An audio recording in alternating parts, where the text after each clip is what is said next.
উন্মুক্ত সীমান্তে অবশেষে শুরু হলো কাঁটাতারের বেড়া নির্মাণ প্রস্তুতি। দিনের পর দিন ভারতের সঙ্গেই বাংলাদেশের সম্পর্ক এই বিষয়টি ক্রমশই স্পর্শকাতর হয়ে দাঁড়াচ্ছে। এমতাবস্থায় কোনো রকম অপ্রীতিকর ঘটনা রোধ করতেই ফেন্সিংয়ের কাজ শুরু হয়েছে বলেই জানালেন জলপাইগুড়ির সাংসদ জয়ন্ত রায়। নেই এবং কিভাবে তারা সেটা আপনারা না, আমি একটা পার্লামেন্টে তুলেছিলাম, আপনারা বোধহয় জানেন কি জানেন না আমি জানি না।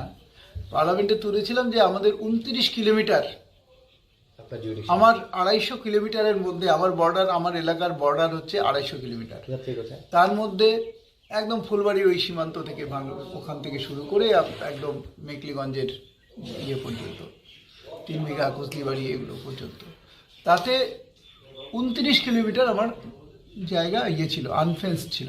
তার মধ্যে কিছুটা নদী আছে, বাদ বাকি নদী ছাড়াও কিছু জায়গা আছে। তো এরকমভাবে যে নদীর মধ্যে তো ফেন্সিং হয় না, তো এইবার নদীর বাইরে যে এই যে 29 কিলোমিটার সেটাকে আনফেন্সিং যে হয়ে আছে, আনফেন্সড হয়ে আছে, এটাকে করার জন্য আমি আগেই জানিয়েছিলাম, তো তুলে ধরেছিলাম পার্লামেন্টে। আমার মনে হচ্ছে সেই কাজগুলো অনেকটা শুরু হয়েছে। ইতিমধ্যেই জলপাইগুড়ি লোকসভা কেন্দ্রের অধীনে 29 কিলোমিটার ভারত বাংলাদেশ সীমান্তে কাঁটাতারের বেড়া লাগানোর কাজ শুরু হয়ে গিয়েছে। তবে কিছু অংশে নদী থাকায় সেখানে কাঁটাতারের বেড়া লাগানো সম্ভব হয়নি। তবে বাকি অংশে বেড়া দেওয়ার কাজ ইতিমধ্যেই শুরু হয়ে গিয়েছে বলেই জানা গিয়েছে। কাঁটাতারের বেড়া স্থাপন সম্পন্ন হলে সীমান্তবর্তী ভারতীয় গ্রামগুলোর নিরাপত্তা আরও বাড়বে, যা স্থানীয় জনগণের জন্য অত্যন্ত গুরুত্বপূর্ণ বলেই মনে করা হচ্ছে।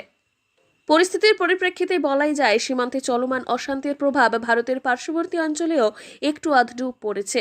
যাতে তা আর না বাড়ে সে কারণেই ভারতীয় সীমান্তে নিরাপত্তা জোরদার করার জন্য বিএসএফ, বর্ডার সিকিউরিটি ফোর্স নজরদারি চালিয়েছে। বিএসএফ এবং সংশ্লিষ্ট দফতরের ঐকান্তিক প্রচেষ্টায় ভারতীয় সীমান্ত এলাকায় নিরাপত্তা নিশ্চিত করা হবে এবং আগামী দিনে আরও কাজটা ত্বরান্বিত হবে। এবং এখন তো দেখেছেন, মানে ক্যাটল স্মাগলিং, হিউম্যান ট্রাফিকিং, এগুলো অনেকটা কমে গেছে। তো সেখানে কি বিএসএফ এর অতিরিক্ত মোতায়েন রয়েছে এইসব জায়গাগুলোতে? দেখুন, বিএসএফ এই বর্ডার নিয়ে কিন্তু অনেকটা স্ট্রিক্ট। আপনারা দেখেছেন যখন বাংলাদেশ যখন চরম গণ্ডগোল ছিল, যখন হাজার হাজার শরণার্থী আমাদের ইন্ডিয়ার দিকে আসছিল, হিন্দু শরণার্থী, ওখানে অত্যাচারের ভয়ে, তখন কিন্তু দেখেছেন তো কীভাবে বিএসএফ অ্যাক্ট করেছিল। বিএসএফ কিন্তু তখন বর্ডারকে প্রোটেক্ট করার জন্য ওরা যা যা করার দরকার তারাই করেছে। এদিকে এই প্রকল্পের বাস্তবায়ন স্থানীয়দের মধ্যে আশার সৃষ্টি করেছে, কারণ দীর্ঘদিন ধরেই তাদের সীমান্ত অঞ্চলে নিরাপত্তা ব্যবস্থা বাড়ানোর দাবি উঠেছিল। ফেন্সিং অর্থাৎ কাঁটাতারের বেড়া নির্মাণের কাজ শুরু হতেই অবশেষে তাই স্বস্তির নিঃশ্বাস ফেললেন সীমান্তবর্তী বাসিন্দারা। জলপাইগুড়ি থেকে সুরজিৎ দে রিপোর্ট, লোকাল 18 বাংলা।